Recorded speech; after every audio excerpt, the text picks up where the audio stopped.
More travel pain predicted over Christmas. Inquest into 7-year-old's death continues. And celebrating International Dog Day. It's 17 degrees at 8 o'clock. Good morning, I'm Mahalia Bowles. The boss of Flight Centre is predicting more chaos at Australian airports over Christmas.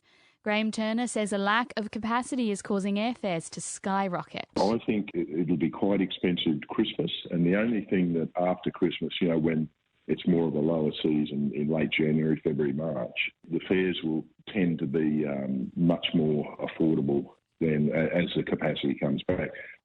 The coroner's inquest into the death of 7-year-old Aishwarya Ashwath enters its third day today. Testimony will be heard from an emergency department assessment nurse and 2 clerks. Late yesterday, the court heard from the ED registrar who was working on the night the young girl died.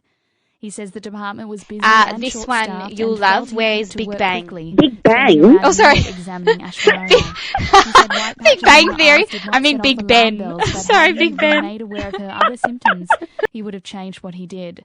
The court heard he regretted not taking more time to assess her. The inquest is set down for a total of 8 days.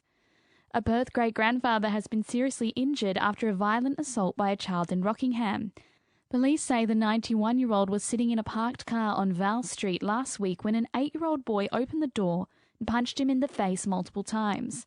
A 37-year-old man known to the boy then joined him. The elderly man was left with several facial fractures. His daughter says he's shaken and in total shock. The 37-year-old man has been charged with a string of offences. Police say when he was arrested, he threatened officers and their families and tried to fight them. He'll face court today. Almost 200 kilograms of illicit drugs have been uncovered, hidden in a vintage car sent to Australia from Canada. 161 kilograms of methamphetamine and 30 kilos of cocaine was found when specialist police dismantled the 1960 Bentley. 3 people have been charged. In a historic first, the Queen will appoint the next British Prime Minister at Balmoral instead of Buckingham Palace. The 96-year-old monarch, who is struggling with her mobility, has been advised to stay put for the September 6 ceremony with Liz Truss or Rishi Sunak.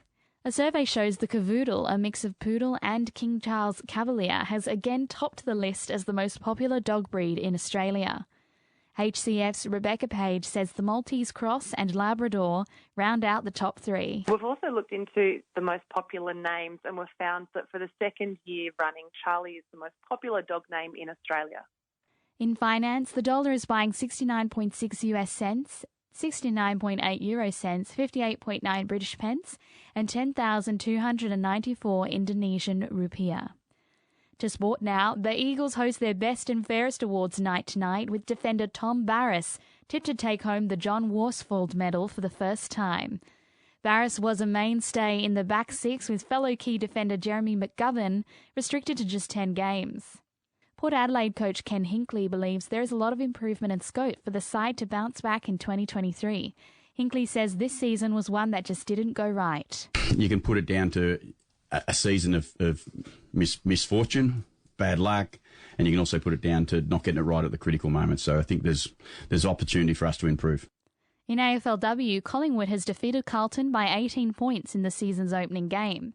There will be 2 All-Australian matchups in the opening round of the US Open.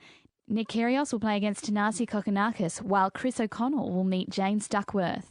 And Aussie Cam Smith is tied for 6th at 7 under after the opening round of the season-ending Tour Championship in Atlanta. He's 8 shots behind American Scotty Scheffler.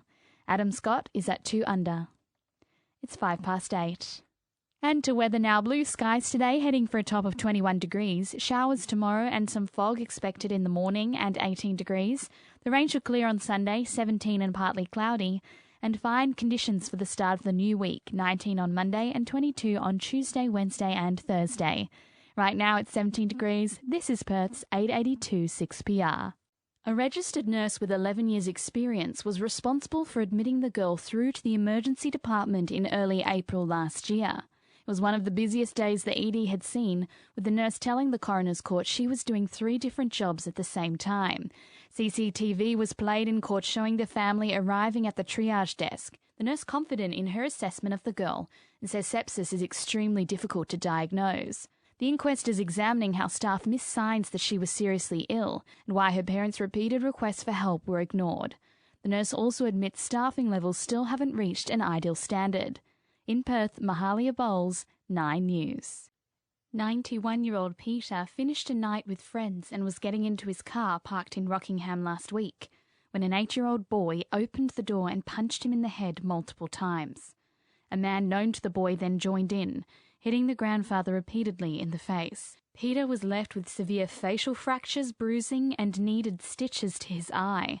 The Premier says he frequents the area regularly with his family and has never felt unsafe. Normally it's a very peaceful and pretty nice area. I go there all the time, literally all the time with my family, and I haven't seen anything like that happen there before. The 37-year-old accused will face court today. The child is below the age of criminal responsibility and will not be charged. A statement from Peter's family says he catches up with friends most Friday nights, but now feels afraid to go out. In Perth, Mahalia Bowles, 9 News.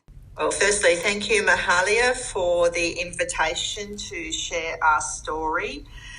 Certainly not a story that we thought we would be journeying through in the beginning of 2022. How we're feeling is we're very shocked.